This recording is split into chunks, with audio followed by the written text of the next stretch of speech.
Hold on to your seats, folks, because the drama in the world of reality TV just exploded like a fireworks show gone wrong. Imagine this. Tamar Braxton, the queen of sass and soulful vocals, dropping a bombshell that's shaking the entire entertainment industry to its core. We're talking HIV positive, yes, you heard that right. Sources close to the Braxton family are whispering that Tamar's been hiding this secret for months, battling it in silence while the cameras rolled on.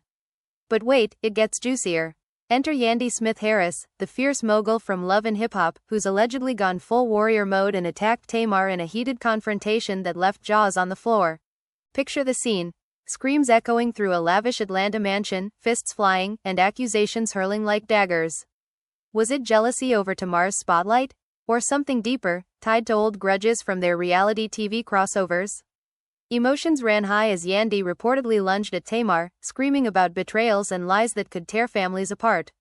And just when you think the chaos couldn't escalate, boom, Mendeecees Harris, Yandy's husband and the reformed bad boy we all root for, gets slapped with handcuffs right after the dust settles. Arrested on mysterious charges that insiders swear are linked to this explosive feud. Is it a setup? A revenge plot from Tamar's camp? Fans are absolutely shocked, flooding social media with theories and tears. How could this happen to our favorites?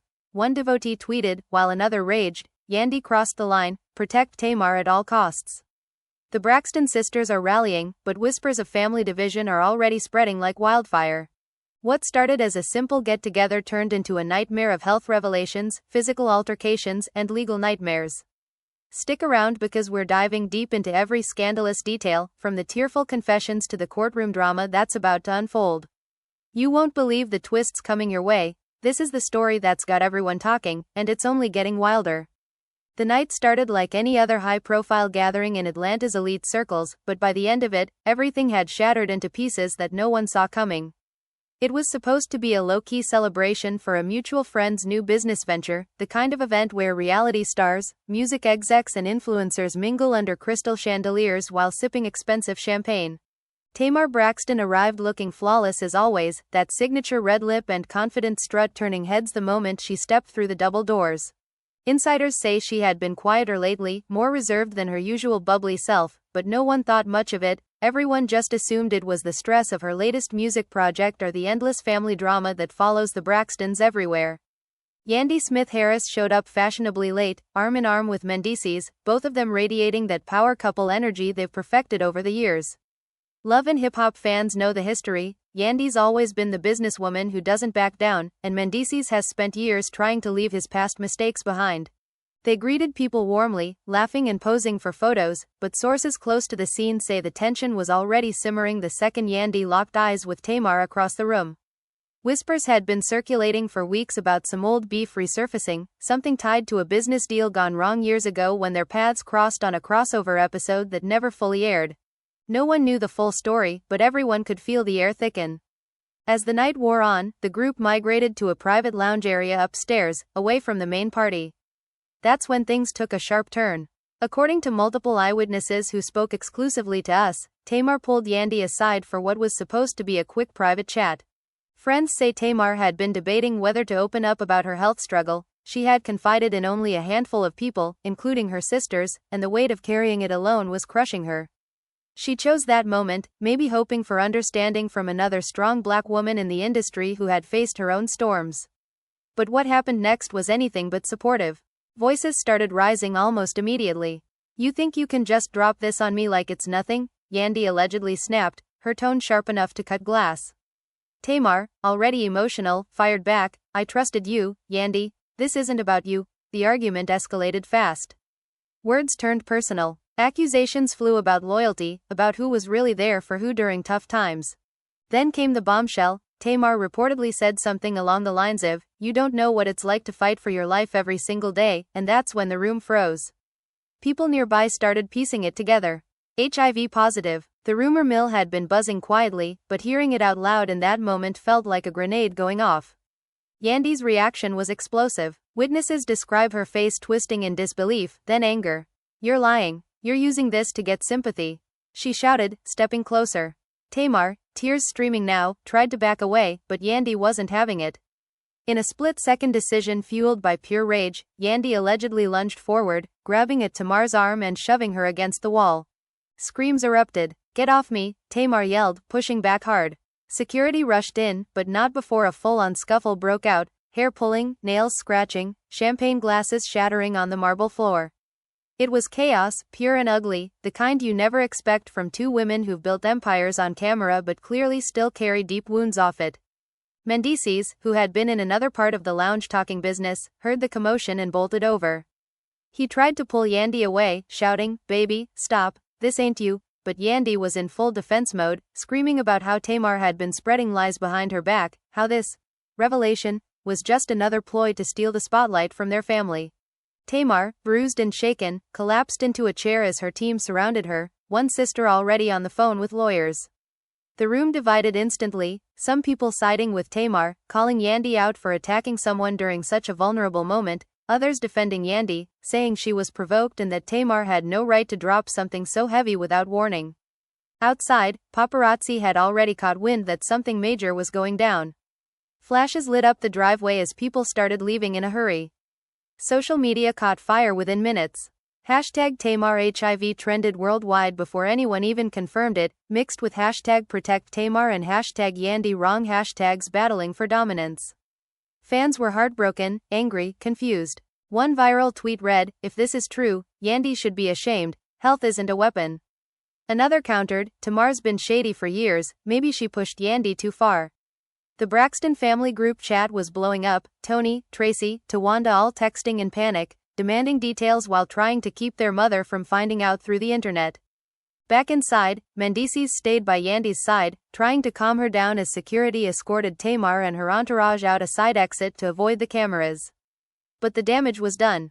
Yandy, still fuming, reportedly told Mendeecees, "She's trying to ruin us, mark my words, this isn't over." He nodded, but his face looked worried. He knew his own past legal troubles made any kind of spotlight dangerous. Little did they know, the night was far from finished. As Tamar's car sped away, sirens could be heard in the distance. At first everyone thought it was just Atlanta traffic, but then two unmarked police cars pulled up right outside the venue. Officers stepped out, badges flashing, heading straight for the entrance. Mendeecees was still in the lounge, consoling Yandy, when they burst in. "Mendeecees Harris?" one officer called out. The room went dead silent. He turned slowly, already knowing in his gut what was coming. "You're under arrest," the officer continued, reading off charges that included violation of probation terms tied to an old case, plus new allegations of involvement in a financial scheme that had been under investigation for months. Yandy screamed, "This is a setup. You can't do this." But the cuffs clicked anyway. Mendeecees didn't resist, he just looked at Yandy with a mix of regret and fear, mouthing, "I'll be okay." As they led him out, cameras captured every second, the man who had fought so hard to rebuild his life now being walked through a crowd of stunned onlookers and flashing phones. Yandy followed behind, tears mixing with mascara, yelling at the officers that they had the wrong person, that this was retaliation for the fight upstairs. Fans watching the live streams lost their minds. "They arrested Mendeecees right after the fight? This can't be coincidence," one comment read. Theories exploded. Some said Tamar's team tipped off authorities as payback, others claimed Yandy's enemies used the chaos as cover to strike. The Braxtons released a brief statement through their PR team, "Our family is praying for Tamar and asking for privacy during this difficult time." But no one was buying the calm facade, the war had just begun. Inside the police car, Mendeecees sat quietly, staring out the window as Atlanta's lights blurred past. He knew this arrest could mean years behind bars if the charges stuck, especially with his record. Back at the mansion, Yandy paced the floor, phone in hand, calling every contact she had, demanding answers. "Who set him up?" she kept repeating. Meanwhile, Tamar was at a private doctor's office getting checked after the altercation, her sisters by her side, all of them crying and hugging as the reality sank in. The HIV diagnosis was no longer a secret, it was ammunition, and everyone wanted a piece. This wasn't just a fight between two stars anymore. It was a collision of health struggles, old beefs, family loyalty, and the relentless pressure of living life on camera. And as the sun rose over Atlanta the next morning, the headlines were already screaming what we all feared: the Harris and Braxton empires were crumbling, and no one knew who would be left standing when the dust finally settled. But trust me, the twists were only getting started, because what happened next would make this night look like child's play. The morning after the chaos hit like a freight train. Headlines screamed across every blog, gossip site, and morning news segment. Tamar Braxton HIV positive bombshell. Yandy Smith attacks her in front of celebs. Mendeecees Harris arrested hours later. TMZ had already posted grainy cell phone footage of the scuffle leaking from someone inside the party, the audio muffled but clear enough to catch Yandy's furious, "You think you can just ruin everything?" And Tamar's heartbroken, "I thought you were my sister." The clip looped endlessly on Shade Room, Ball Alert, and every Love and Hip Hop and Braxton family fan page. Views climbed into the millions before breakfast. Tamar woke up in her Atlanta condo surrounded by her sisters, Toni Braxton sitting at the edge of the bed holding her hand, Tawanda pacing the room on speakerphone with their lawyer, Tracy brewing tea nobody was drinking. The physical fight had left Tamar with a split lip, bruises on her arms where Yandy's nails dug in, and a headache that felt like someone was hammering inside her skull. But the real pain was deeper. "I finally told someone outside my circle," she whispered to Toni, voice cracking. And look what happened. Toni, ever the protective big sister, squeezed her hand tighter. "You did nothing wrong, baby." She reacted like that because she's scared of her own mess coming to light. They all knew the rumors about Yandy and Mendeecees' financial dealings weren't just rumors anymore. Across town in their sprawling Marietta home, Yandy hadn't slept. She sat on the living room couch in yesterday's outfit, phone glued to her ear as she barked orders at her PR team. Get every outlet to issue a correction, say the fight was mutual, say Tamar provoked it, say Mendeecees' arrest has nothing to do with last night. Her voice trembled between commands. Her children were upstairs with the nanny, but she could hear little Omarion asking why daddy wasn't home yet. Each question felt like a knife. Mendeecees was still being held at Fulton County Jail, no bail hearing until Monday, and the charges were stacking up faster than anyone expected. Violation of probation from his old drug case, plus new counts of wire fraud and money laundering tied to a real estate investment group he'd been quietly part of. Yandy knew the timing was too perfect. Someone had fed the feds intel right when the party exploded. By noon the fan reactions had split the internet in two warring camps. The hashtag Justice for Tamar side posted side-by-side photos of Tamar looking vulnerable in old interviews versus Yandy looking fierce on Love and Hip Hop, captioning them, "She attacked a woman living with HIV, cancel her." The hashtag Stand with the Yandy crowd fired back with clips of Tamar's past messy moments, her public breakdowns, her feuds with other celebs, saying, "She drops life-altering news in the middle of a party then plays victim when someone snaps." Classic Tamar manipulation. Twitter spaces popped up every hour, hosts screaming over each other, callers crying, cursing, praying. One viral thread from a supposed industry insider claimed Tamar had been planning to reveal her status on her next reality special and used the party to test reactions, pure sabotage against Yandy's brand. Inside the Braxton camp, strategy sessions ran non-stop. Tamar's manager pushed for an immediate sit-down interview, control the narrative before it controls you, but Toni vetoed it. She needs time to heal, physically and mentally. Tawanda, always the fiery one, wanted blood. Yandy put hands on my sister while she was disclosing something that could end her career. We sue. We press charges. We make sure the world sees her for who she is. Tamar, still in pajamas, shook her head slowly. I don't want to drag this out forever. I just want people to understand HIV isn't a death sentence anymore. I'm on meds, I'm undetectable, I'm living. But now everyone's focused on the fight instead of the truth. Her words hung heavy. For the first time in years the Braxton sisters felt united, not in drama, but in protecting one of their own from being reduced to a headline. Meanwhile, Yandy's inner circle rallied hard. Her best friend and business partner Kimbella Vanderhee flew in from New York, hugging her tight the second she walked through the door.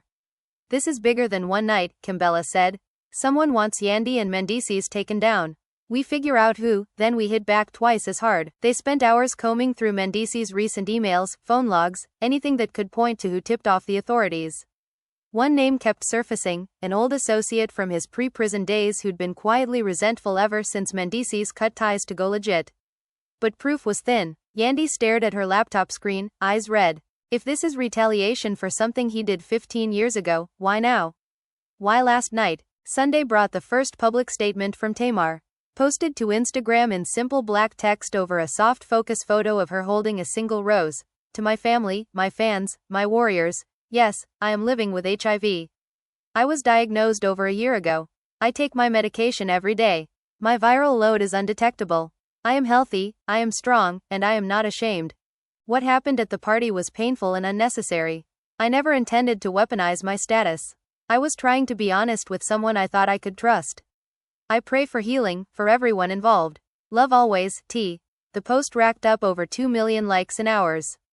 Comments flooded with heart emojis, prayers, and stories from fans sharing their own diagnoses. For a brief moment the narrative shifted from fight footage to compassion. Celebrities chimed in. Monica posted, "Sending you love sis purple heart." Keke Palmer wrote, "You are brave beyond words." Even Nicki Minaj dropped a simple, "Strength." But Yandy wasn't letting the moment pass quietly. Her team dropped a counter-statement by evening. Yandy Smith-Harris deeply regrets the altercation and takes full responsibility for her emotional reaction. However, the circumstances were highly provocative and traumatic. Mrs. Harris was blindsided by an unexpected and deeply personal disclosure delivered in a public setting without prior consent or sensitivity. She has reached out privately to offer a sincere apology and hopes Tamar receives the support she needs. Regarding Mr. Harris's arrest, it is unrelated to the events of Saturday night and we are confident the truth will prevail in court. The wording was careful, apology without full admission, deflection without outright blame. Fans read between the lines and the war reignited. Monday morning Mendeecees appeared for his bail hearing via video link from the jail. The courtroom feed leaked almost immediately. He looked exhausted, orange jumpsuit hanging loose, but he spoke clearly when the judge asked if he understood the charges. "Yes, Your Honor." Yandy sat in the front row, dressed in all black, sunglasses hiding swollen eyes, holding a photo of their kids. When the judge set bail at $250,000, lower than prosecutors wanted but still steep, she exhaled audibly. Friends posted her bond within the hour. By afternoon Mendeecees was released, stepping out into a swarm of cameras and microphones. He said nothing, just held Yandy's hand as they pushed through to a waiting SUV. That same afternoon Tamar did something no one expected. She went live on Instagram from her living room, no makeup, hair in a bonnet, voice soft but steady. "I'm not here to drag anyone," she began. "I'm here to say I'm sorry too. I should have chosen a better time and place. I hurt someone I cared about, and that hurts me. But please, stop attacking each other in my name. This isn't about teams. This is about real people with real pain." She paused, tears falling. "And to anyone watching who's scared to get tested or tell someone, don't be. Knowledge is power. Love is stronger than fear." The live peaked at over 800,000 viewers. Even some of Yandy's supporters softened in the comments. "She's taking the high road," one wrote. "Respect." But peace was short-lived. Late that night an anonymous account dropped what they called the receipts, screenshots of old text messages allegedly between Tamar and a mutual friend, discussing how Yandy had stole a brand deal from Tamar years earlier. The messages were damning if real. Tamar venting, "She acts like she's above everybody but she's just as grimy." Another read, "I'm waiting for the right moment to expose her." The internet exploded again. Was Tamar planning revenge all along? Was the HIV disclosure a calculated move? Yandy's team immediately called the messages fabricated, but the damage spread fast. Inside the Harris household, Mendeecees sat with Yandy on their patio, kids asleep upstairs. "We can't keep fighting her," he said quietly. "This is tearing us apart more than anyone else." Yandy stared into the darkness. "She started this." Mendeecees shook his head. "No, someone else did, and we're playing right into it." For the first time since the arrest, Yandy let herself cry, not angry tears, but scared ones. What if we lose everything? Tamar, meanwhile, had a quiet dinner with her sisters. They laughed for the first time in days, reminiscing about old tours and silly fights. But when Tony asked if she was really okay, Tamar looked down at her plate. "I'm surviving. But I don't know if the friendships will." She paused. "And I don't know if I want them to." As the week dragged on, new developments kept the story alive. A producer from Zeus Network reached out to both camps about a potential face-to-face sit-down special, no fighting, just talking. Both sides said no, at first. Lawyers exchanged letters. PR teams spun competing angles. Fans begged for resolution while secretly hoping for more chaos. The one thing everyone agreed on, nothing would ever be the same. And just when it seemed the storm might finally break, a new video surfaced. Grainy security footage from inside the mansion lounge, timestamped minutes before the fight. It showed Tamar approaching Yandy calmly, then Yandy's face changing, shock, then fury. But right before the shove, Tamar's lips moved clearly. "You owe me this. After everything you took." The clip ended there. No context, no sound, but the implication was clear to millions. This wasn't random. This was payback. The war wasn't over. It was just entering its next, ugliest chapter. The fallout from that leaked security clip hit harder than anyone predicted. Within hours, the anonymous drop had been reposted thousands of times, dissected frame by frame on every gossip YouTube channel and TikTok stitch. People zoomed in on Tamar's mouth, forming those damning words, "You owe me this. After everything you took," and suddenly the narrative flipped again. What started as Yandy being the aggressor now looked like Tamar walking up with premeditated beef, using her diagnosis as emotional blackmail in a years-old grudge. Comment sections turned vicious. Tamar played victim masterclass, one viral TikTok captioned over slow-mo of the moment. She set Yandy up to snap so she could look innocent. Others weren't buying it. "We don't even have context. Lips can be misread." Yandy still put hands on her first. Tamar's PR team scrambled into damage control mode. By Tuesday afternoon, they released a short video statement, Tamar sitting in soft lighting, voice calm but firm. The clip being shared is edited and lacks full audio or context. "I approached Yandy that night to have a real conversation about past business hurts, yes. But my intention was never to provoke violence or use my health as a weapon. I disclosed my status because I was tired of hiding, not because I wanted to hurt anyone." The words caught on camera were part of a longer sentence about forgiveness and moving forward. "I regret how it came across." She ended with a plea, "Please stop the hate cycles. We're all human." The video gained traction fast, sympathy poured in from fans who remembered her vulnerability during her WeTV days. But the damage lingered. Trust was eroding on both sides. Yandy, fresh out of hiding after Mendeecees' release, went scorched earth in her own way. She scheduled a last-minute Instagram live from her home office, kids at school, Mendeecees off camera but nearby. She looked directly into the lens, no filter, no makeup, raw. "Let me be very clear," she started, voice steady but edged with exhaustion. "I am not proud of putting my hands on anyone. That night I lost control, and I own that. But Tamar knew exactly what she was doing when she came to me in a room full of people and dropped something so personal without a private heads up. Then she threw in old accusations about business deals from a decade ago. That wasn't disclosure. That was an attack disguised as vulnerability." She paused, eyes glistening. "And now my husband is fighting for his freedom again because someone, I don't know who yet, decided the perfect time to resurrect old cases was right after that chaos. Coincidence? I think not." The live chat exploded. Supporters flooded with, "Speak your truth, queen," and, "They're trying to take Yandy down because she's winning." But opponents hit back hard, "You attacked her first. Own it." Yandy read a few aloud, responding point by point. When someone asked about the "you owe me" lip read, she laughed bitterly. "If you watch the full unedited footage, and trust me, it exists, you'll see she was talking about a songwriting credit she felt entitled to from a feature we did together years ago. It was petty, not life or death. But she made it sound like I ruined her life." She leaned closer. "I didn't take anything from Tamar.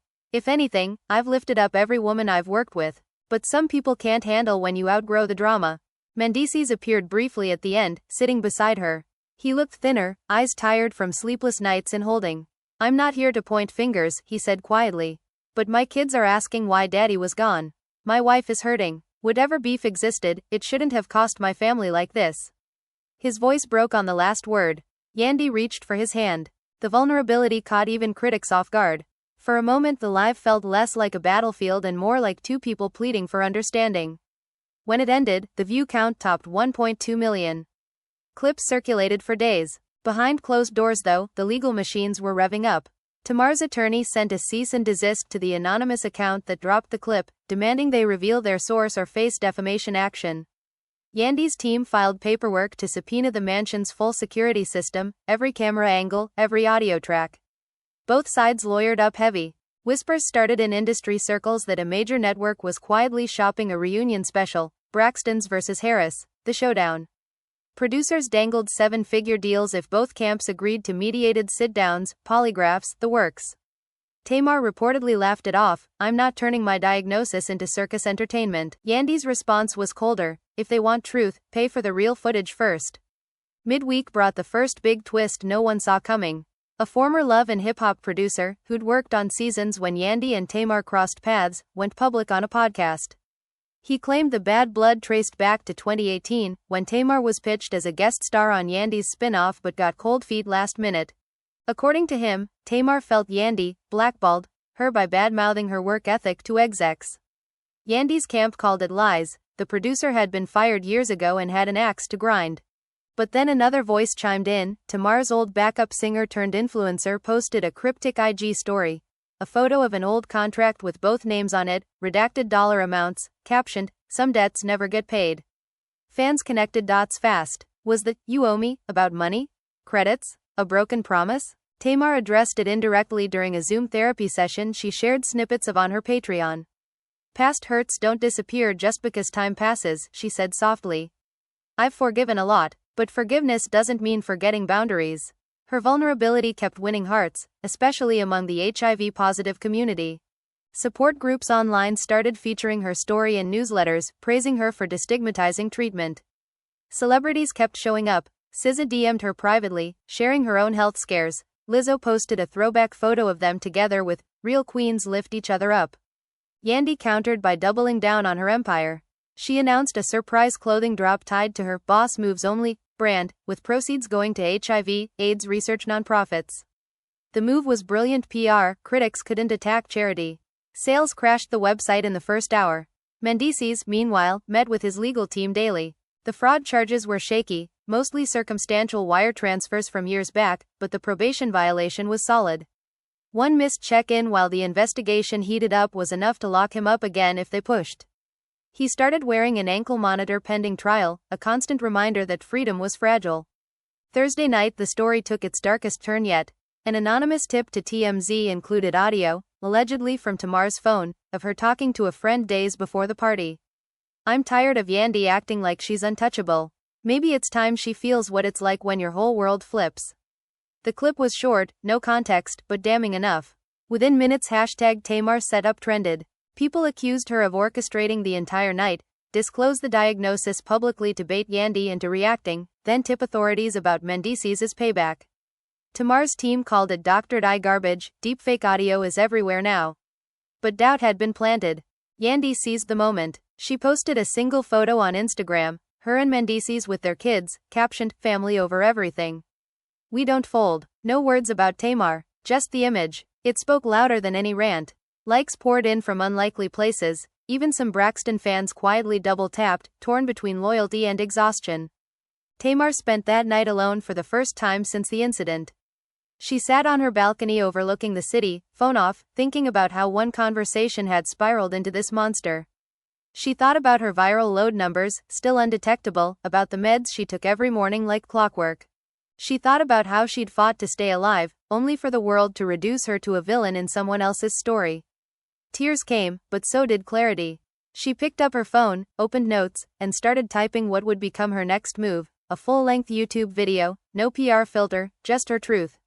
Friday dawned with both women preparing for what felt like the final act. Tamar booked a professional camera crew for Saturday. Yandy met with network execs about a potential docuseries on black women rebuilding after public falls. Mendeecees visited his parole officer, bracelet beeping softly with every step. Fans waited, breath held, for the next bomb. And then Saturday arrived. Tamar went live, no makeup, simple white tee, hair pulled back. The title, the whole story. No edits. She spoke for nearly 40 minutes. She detailed her diagnosis timeline, the fear, the acceptance. She addressed the fight. "I walked up angry about old wounds. I said things I shouldn't have in the heat. But I never expected violence." She played her side of the security audio, longer version. "Whereafter, you owe me this," she continued, "after everything you took, I still respected you enough to tell you first." She cried openly when she talked about Mendeecees' arrest. "If anyone used my moment to hurt him, that's not me. I would never weaponize someone's children like that." The stream ended with her holding up her pill bottle. "This is not a scarlet letter. It's proof I'm still here." She signed off with, "I'm done fighting. I choose peace." Yandy watched in real time from her couch, Mendeecees beside her. When it finished, she didn't speak for a long minute. Then she turned to him. "She's telling her truth. Maybe it's time we tell ours." That night Yandy posted a video response. Shorter, but powerful. "I watched Tamar's truth. Here's mine. I reacted in fear and anger. I was wrong for that. Mendeecees' situation is separate, old demons, not new ones. But we're fighting them together." She looked straight at the camera. "Tamar, if you're watching, I'm sorry for putting hands on you. That's not who I am. And I hope you heal." The comments section did something rare, it quieted. Hearts replaced arguments. Fans typed, "This is growth," and, "Finally." Not everyone believed it was genuine, but enough did that the temperature dropped. The saga wasn't over, court dates loomed, lawsuits still threatened, old grudges simmered. But for the first time since that Atlanta night, both women had chosen words over war. And the world watched, wondering if peace would last, or if the next twist was already loading. The peace that settled after those apology videos felt fragile, like glass balanced on the edge of a table, one wrong move and it would all shatter again.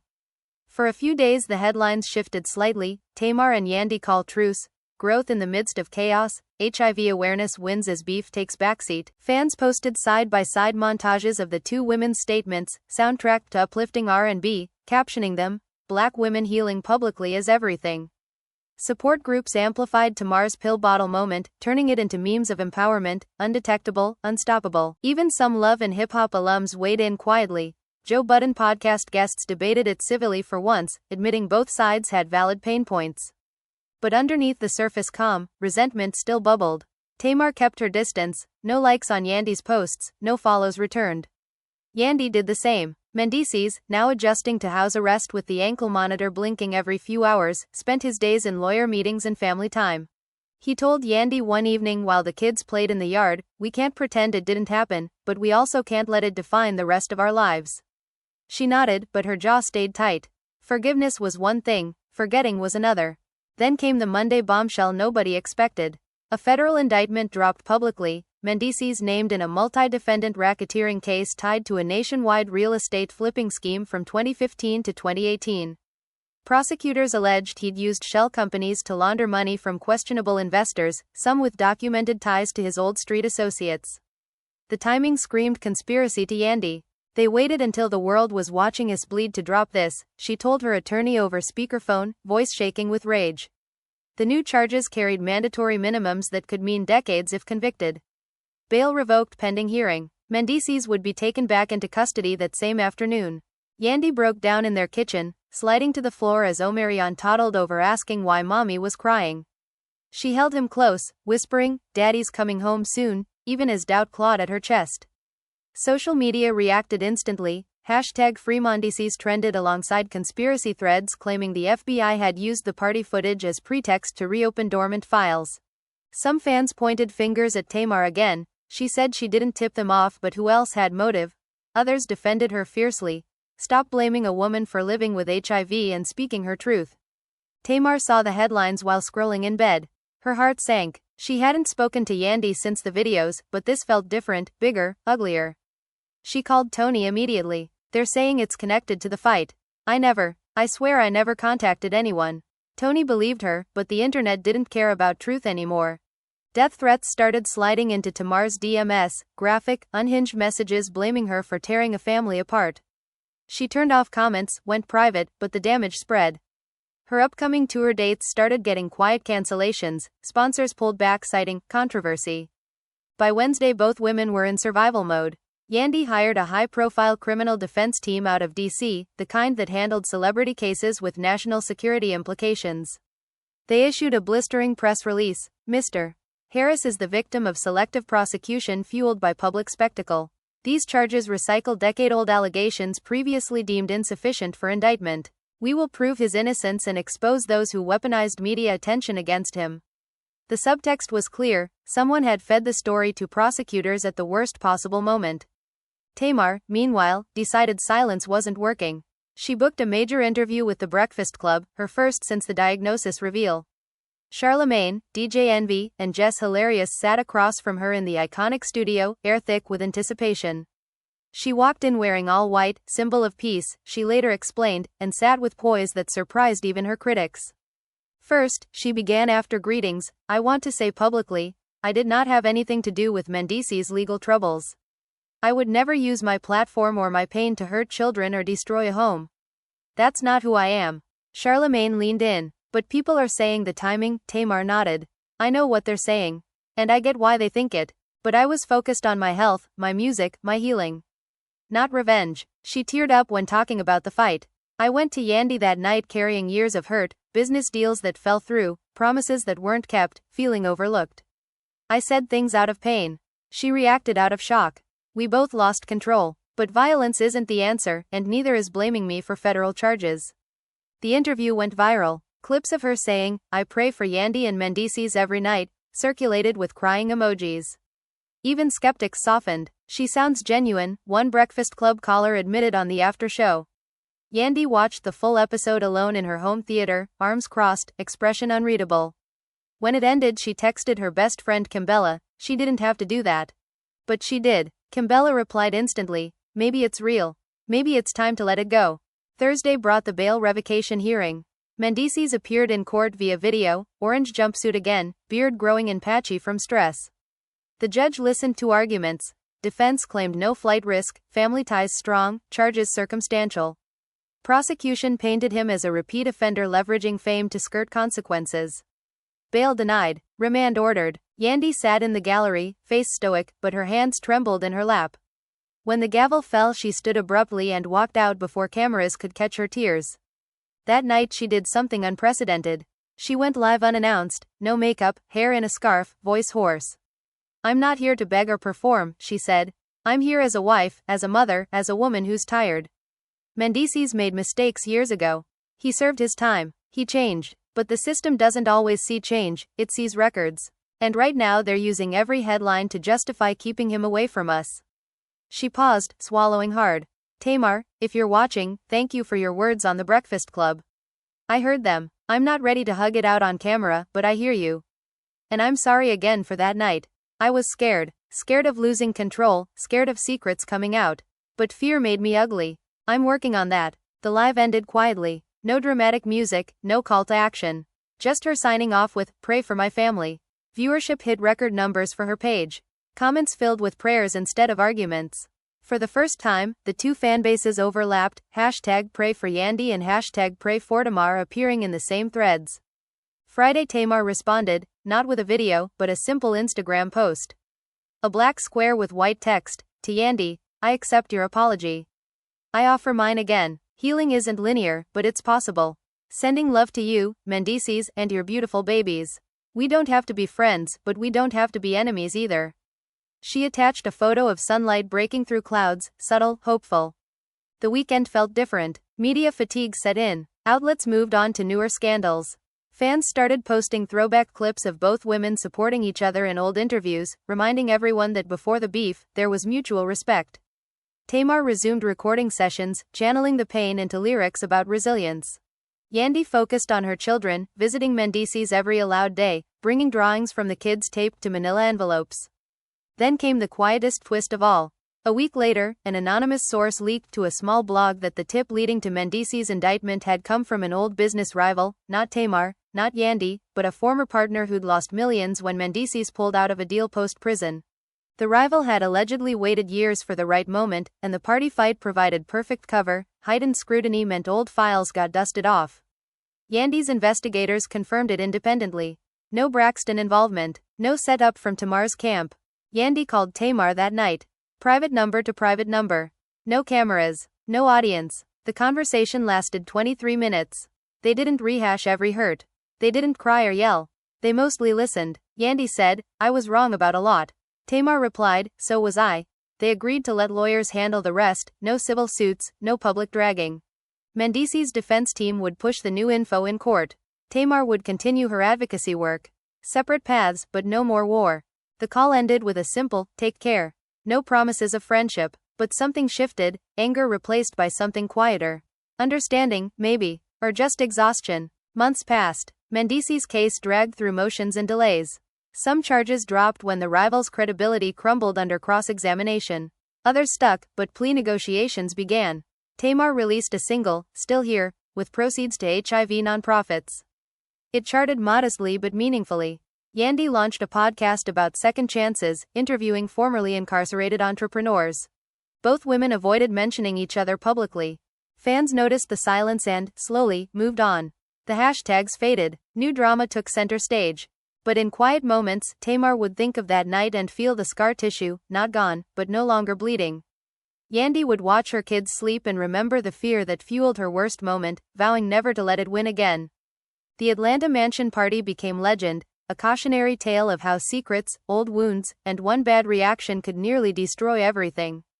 But it also became proof that even in the glare of reality TV lights, people could choose to stop swinging. And sometimes, that was the biggest plot twist of all. The months following the private phone call stretched into something almost normal, if normal could ever exist in the glare of constant scrutiny. Mendeecees remained on house arrest, the ankle monitor a quiet daily reminder of how close freedom still felt to slipping away. Court dates came and went like bad weather, postponements, motions to suppress evidence, expert witnesses debating wire transfer patterns from a decade earlier. Yandy turned the waiting into action. She expanded her production company, signed 2 new artists, and started a mentorship program for young black women in entertainment. Every success felt like defiance. They can try to take him down, she told a close friend during a late-night strategy session, but they can't take what we're building. Tamar, on the other side of the city, leaned hard into her music. The single, Still Here, had opened doors she hadn't expected, radio play in markets that once ghosted her, features requested by artists half her age, even a quiet nod from Beyoncé's camp about possible collaboration down the line. She toured modestly at first, small venues where fans showed up wearing red ribbons and holding signs that read, "Undetectable equals unapologetic." After every show she stayed for meet and greets, hugging strangers who whispered their own diagnoses in her ear, thanking her for making the conversation easier. "You gave me courage to tell my mom," one young woman said through tears. Tamar held her longer than usual. Those moments healed more than any apology video ever could. Yet the shadow of that Atlanta night never fully lifted. Paparazzi still lingered outside both women's gates on slow news days, hoping for a chance encounter. Blogs kept "Where are they now?" lists updated with every minor move. Fans policed interactions obsessively. Did Tamar like Yandy's birthday post for Omarion? Did Yandy watch Tamar's performance clip? Small gestures became proof of lingering beef or genuine peace. Most went unnoticed by the principals, but the internet never slept. 6 months in, the first real test arrived. A major awards show, the BET Awards, announced its performers. Tamar was booked for a medley celebrating women in R&B, a tribute slot that felt earned after years of grinding. Yandy, meanwhile, had been tapped to present an award for Best Reality Series, a category love and hip-hop still dominated despite recent dips in ratings. Both names appeared on the same press release. Panic threads erupted online. "They're gonna be in the same building, security better be thick. This is either gonna be iconic or a disaster." Backstage buzz started weeks early. Producers whispered about keeping them on opposite ends of the arena. Tamar's team requested no shared green rooms. Yandy's did the same, but fate, or sloppy planning, had other ideas. The dressing rooms were assigned alphabetically by last name. Braxton and Harris ended up just 2 doors apart. When Tamar arrived early for sound check, Yandy was already there, walking the hallway with her stylist. Their eyes met for the first time since the phone call. Time stretched. Neither spoke at first. Then Yandy gave a small nod. Tamar returned it. That was all. No words. No drama. Just acknowledgement. Staff exhaled collectively. The show itself unfolded without incident. Tamar slayed her performance, voice soaring over a stripped-down arrangement of her biggest hits, ending with "Still Here," as red lights bathed the stage in solidarity. The crowd gave her a standing ovation that lasted through the commercial break. Yandy presented her award later, poised and professional, cracking a light joke about reality TV being the original social experiment.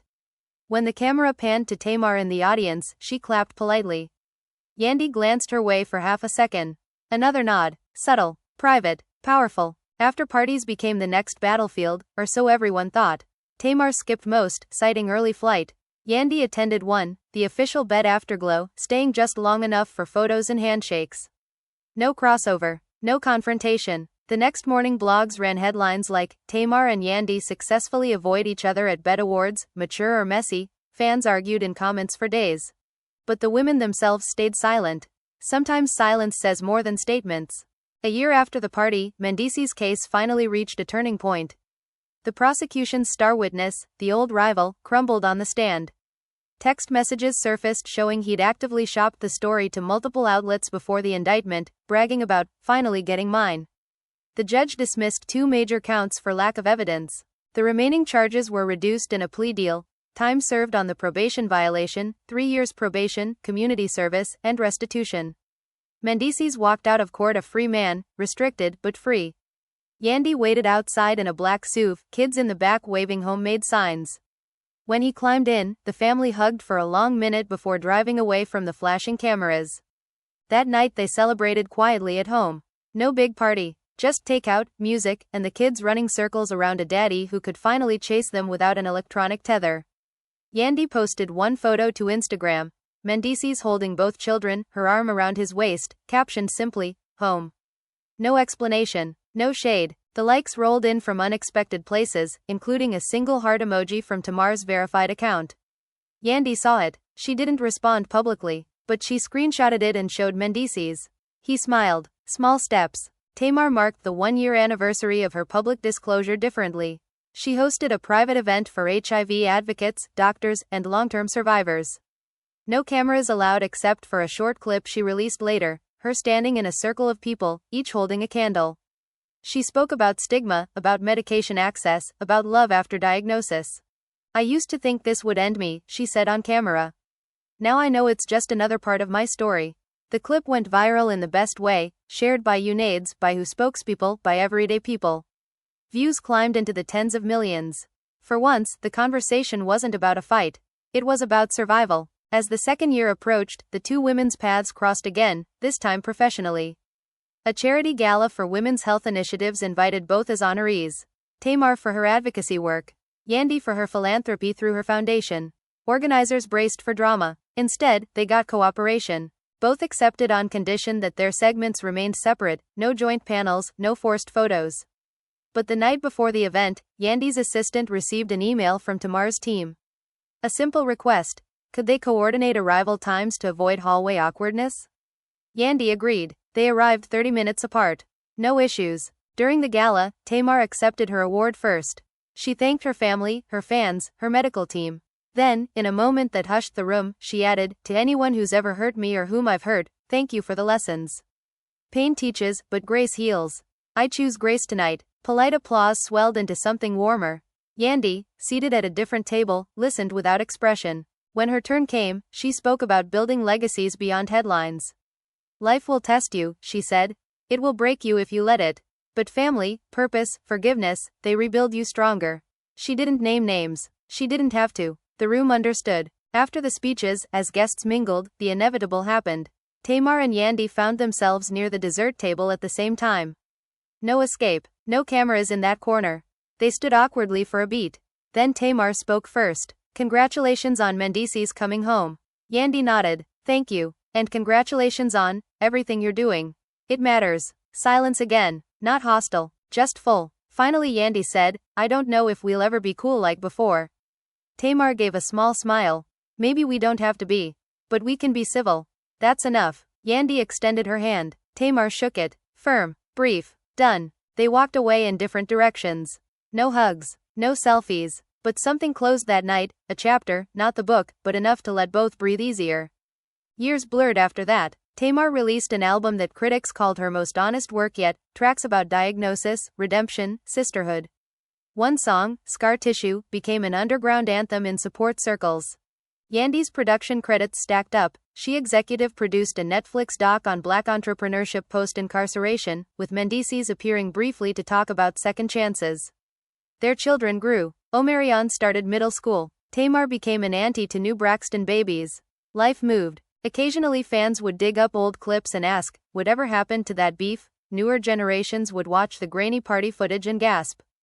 But the principals rarely engaged. Tamar would post a cryptic lyric snippet. Yandy would drop a throwback family photo. Subtle reminders that time had passed, wounds had scarred over, and survival looked different now. In the end, the Atlanta night became folklore, an explosive origin story for two women who refused to let one bad moment define them. They never became best friends. They never filmed a reunion special. But they did something rarer in reality TV world. They grew separately, healed privately, and let the past stay where it belonged. And somewhere, in the quiet spaces between headlines, that was the real victory. And there you have it, the wildest, most heart-wrenching, jaw-dropping saga to ever rock the reality TV world. From that explosive Atlanta night where secrets spilled, fists flew, and handcuffs clicked, all the way to quiet handshakes, private calls, and two powerful women choosing grace over grudge. What started as a betrayal-fueled brawl ended up teaching us all something raw. Pain can break you wide open, but healing is a choice you make every single day, even when the cameras stop rolling and the hashtags fade. But let's be real, this story isn't finished just because the headlines cooled off. Mendeecees still has probation check-ins, Tamar's advocacy work is only getting bigger, and who knows what new chapter these two queens will write next. Will they ever share a stage again? Will old wounds stay buried or resurface when the next big opportunity knocks? Will the fans ever fully let go of picking teams? Those questions hang in the air like smoke after a fire, and honestly, that's what keeps us coming back for more. So tell me, fam, what do you think really happened behind closed doors? Was the fight avoidable or inevitable? Did Tamar drop her truth at the worst possible moment, or was Yandy's reaction way out of line? Do you believe the piece is real, or is it just PR smoke until the next reunion special gets greenlit? Drop your hottest takes in the comments right now. Team Tamar, Team Yandy, Team both, Team neither, I want to hear it all. Smash that like button if this roller coaster had you glued to your screen from start to finish, hit subscribe and turn on notifications so you never miss when the next celebrity storm hits, because trust me, in this game the drama never really sleeps. Thank you for riding this insane journey with me. If you made it this far, you're officially part of the inner circle. Let's keep the conversation going below. What's your final verdict on the Tamar Yandy saga? Type it out, tag a friend who needs to see this, and I'll see you in the next one. Stay messy, stay real, and stay tuned. Peace.